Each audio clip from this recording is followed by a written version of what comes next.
नमस्कार दोस्तों, nature loves में आपका फिर से स्वागत है। दोस्तों, वैसे तो आप शेर और टाइगर को देखा ही होगा।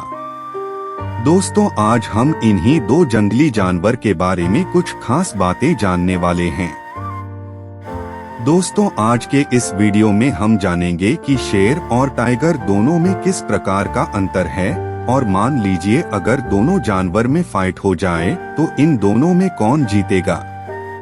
दोस्तों, आपको तो यह पता ही होगा कि रॉयल बंगाल टाइगर को 1973 में भारत का राष्ट्रीय पशु बनाया गया था, लेकिन टाइगर से पहले भारत का राष्ट्रीय जानवर शेर था। दोस्तों, आपके दिमाग में यही सवाल उठ रहा होगा कि आखिर शेर से राष्ट्रीय पशु का दर्जा क्यों छीना गया। क्या बाघ जंगल के राजा से भी ज्यादा ताकतवर हैं? मान लो अगर शेर और बाघ की लड़ाई हो जाए तो कौन जीतेगा। दोस्तों, चलो फिर नेचर लव्स की दुनिया में जाने इनकी खास बातें। दोस्तों, सबसे पहले हम यह जानेंगे कि बाघ और शेर दोनों में क्या अंतर हैं। उसके बाद हम बताएंगे कि इन दोनों में से कौन सबसे ताकतवर हैं। दोस्तों, टाइगर और शेर दोनों के दिमाग की तुलना की जाए तो टाइगर का शेरों के मुकाबले टाइगर का दिमाग 25% बड़ा होता है। टाइगर शेरों के मुकाबले ज्यादा लंबे और भारी होते हैं, जबकि शेर बाघों के मुकाबले ज्यादा ऊंचे होते हैं। एक टाइगर का वजन 250 से 465 किलोग्राम तक हो सकता है, वहीं एक शेर का वजन केवल 170 से 360 किलोग्राम तक ही होता है। और शेरों की तुलना में टाइगर के दांत भी ज्यादा नुकीले और मजबूत होते हैं। टाइगर के पंजे का एक झटका भालू की खोपड़ी को तोड़ने के लिए काफी होता है। दोस्तों, शेरों के मुकाबले टाइगर ज्यादा चुस्त, फुर्तीले और आक्रामक होते हैं, क्योंकि वे अकेले ही शिकार करते हैं, जबकि शेर कुछ आलसी किस्म के होते हैं। वे ज्यादातर समय आराम से पढ़े सोते ही रहते हैं। कभी कभी तो शेर 20 से 22 घंटे सोने में ही गुजार देते हैं, जबकि टाइगर बेहद क्रूर और हिंसक जानवर हैं। चाहे उसे भूख लगी हो या नहीं, शिकार को देखते ही उस पर झपट्टा मार देता है। लेकिन दूसरी तरफ शेर केवल पेट भरने के लिए ही शिकार करते हैं। शेरों को अगर भूख ना लगे हो तो उन्हें किसी से ज्यादा मतलब नहीं होता, वे आराम ही फरमाते रहते हैं। और टाइगर शानदार तैराक भी होते हैं। टाइगर 6 किलोमीटर तक आराम से तैर सकते हैं। टाइगर नदी में बड़ी आसानी से शिकार कर सकते हैं। वे अपने से भारी शिकार को लेकर नदी भी पार कर सकते हैं। और इसी के साथ टाइगर 6 मीटर से भी ज्यादा लंबी और 5 मीटर तक ऊंची छलांग लगा सकते हैं। दोस्तों, तो अब आप सोच रहे होंगे कि शेरों की तुलना में टाइगर शेरों के मुकाबले ज्यादा चुस्त, फुर्तीले और आक्रामक हैं। तो फिर जंगल का राजा शेर ही क्यों है, टाइगर क्यों नहीं? तो देखिए, राजा केवल उसी को नहीं बनाया जाता है जो सबसे ज्यादा ताकतवर हो। राजा के लिए उसका स्वभाव और शक्ल भी देखी जाती हैं।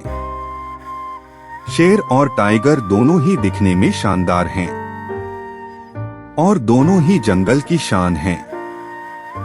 लेकिन फिर भी शेर तो शेर ही है। सिंह जहां विराजमान हो जाते हैं, वहीं स्थान सिंहासन बन जाता है। दोस्तों, शेर की सबसे प्रभावशाली चीज है उसके गगनभेदी दहाड़, जो 8 किलोमीटर दूर तक भी सुनी जा सकती है। ऐसी दहाड़ टाइगर की नहीं होती है। इसी के साथ शेर की गर्दन में लगे घने बाल, जो उसे बाकी जानवरों से कुछ अलग लुक देती है, मानो बिल्कुल राजाओं जैसा।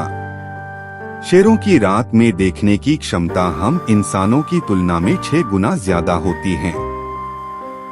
शेर 80 किलोमीटर प्रति घंटे की रफ्तार से दौड़ सकता है और 36 फीट ऊंची छलांग भी लगा सकता है।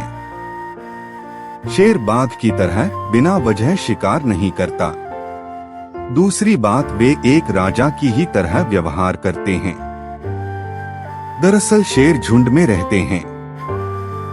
एक झुंड में 1 या 2 नर शेर होते हैं और बाकी 10 से 15 शेरनियां और बच्चे होते हैं। इस झुंड के लिए खाना जुटाने और बच्चों को पालने की जिम्मेदारी शेरनियों पर ही होती है। वे शिकार करके लाती है और शेर और बच्चे के सामने डाल देती हैं। शिकार का सबसे बड़ा हिस्सा नर शेर खा जाता है और मादाओं को बाकी बचा कुचा शिकार ही खाने को मिलता है। नर शेर झुंड की सीमा पर नजर रखते हैं और झुंड की रक्षा करते हैं। वे घुसपैठियों का पीछा भी करते हैं, यानी नर शेर एक राजा की ही तरह आराम करता है और झुंड को दिशा निर्देश देता है। बस ये ही कुछ ऐसी बातें हैं जो शेर को जंगल का राजा बनाती हैं। दोस्तों, अब रही बात शेर और टाइगर की लड़ाई की, तो शेर ज्यादातर बड़ी बड़ी झाड़ियों के बीच पाए जाते हैं और टाइगर घने जंगलों में। तो ऐसे में दोनों की लड़ाई हो भी नहीं सकती। अगर होती भी है तो कौन जीतेगा? यह इस बात पर निर्भर करेगा कि लड़ाई हो कहाँ रही है। अगर घने जंगल में लड़ाई हो तो बाघ के जीतने के आसार ज्यादा होंगे, क्योंकि टाइगर छिपकर घात लगाकर हमला करने में बड़े माहिर होते हैं। साथ ही टाइगर के प्रैक्टिस भी ज्यादा होती है, क्योंकि वे ज्यादातर अकेले ही शिकार करते हैं, जबकि शेर खुद कम ही शिकार करता है। वह शेरनियों के लायक खाने पर ज्यादा निर्भर रहता है। लेकिन फिर भी ये नहीं कहा जा सकता है कि शेर और बाघ में कौन ज्यादा ताकतवर है। दोस्तों, इस वीडियो के अंत में अब हम जानेंगे कि आखिर शेर से राष्ट्रीय पशु का दर्जा क्यों छीना गया। दरअसल एक वक्त तक झारखंड, दिल्ली, हरियाणा आदि जगह पर बाघ काफी बड़ी संख्या में पाए जाते थे, लेकिन धीरे धीरे इनकी संख्या घटती गई। बाघ को विलुप्त होने से बचाने के लिए ही टाइगर को राष्ट्रीय पशु चुना गया था। 2018 की एक रिपोर्ट के मुताबिक भारत में बाघों की संख्या 2967 हो गई है। यह संख्या 2014 में 2226 थी। इसमें लगभग 33% का इजाफा हुआ है, जबकि जिस साल बाघ को भारत का राष्ट्रीय पशु घोषित किया गया था, उस समय बाघ की संख्या केवल 9 थी। बाघों की घटती संख्याओं को रोकने के लिए साल 1973 में प्रोजेक्ट टाइगर की शुरुआत की गई थी। और बता दें कि भारत में वर्तमान में 53 टाइगर रिजर्व क्षेत्र हैं। यही कारण था कि शेर से राष्ट्रीय पशु का दर्जा छीना गया। दोस्तों, आज के लिए इतना ही। जानकारी आपको कैसी लगी? अगर जानकारी अच्छी लगी तो वीडियो को लाइक और शेयर करें और ऐसे ही रोचक जानकारी पाने के लिए चैनल को सब्सक्राइब जरूर करें। तब तक के लिए धन्यवाद।